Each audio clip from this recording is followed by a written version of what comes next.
Ennen ei kauheasti mietitty, että mihin se raha menee. Kaikki toki meni mitä tuli, mutta ei ollut varsinaista tarvetta minkäänlaiseen budjetointiin. Mammalomalle jäätyäni alkoi kuitenkin tuntumaan, että pitäisi olla enemmän kartalla siitä, mihin rahaa oikein käyttää, ja tulojen tiputtua tuli tarpeelliseksi myös alkaa suunnittelemaan rahan menoa tarkemmin. Vauvojen syntymän jälkeen perustimme S-Pankkiin tilin, jolta hoidamme päivittäiset ostokset. Viikon ruokalistaa ja ostoslistaa tehdessäni kurkkaan aina ekana S-mobiilista sen hetkiset lähikauppojen etukupongit.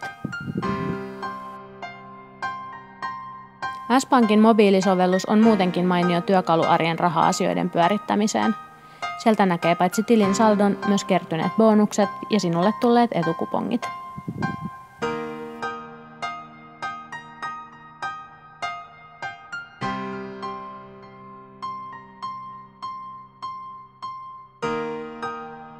Rahan ja ajan säästämiseksi pyrimme nykyään käymään kaupassa vain pari kertaa viikossa, kun ennen saatoimme käydä joka päivä.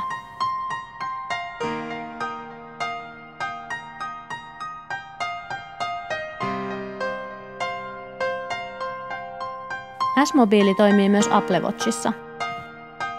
Kellosta näkee kertyneet bonukset ja siitä voi näppärästi tarkistaa tilin saldon vaikka kassajonossa, niin ei tarvitse sitten jännittää riittääkö rahat. Kätevää!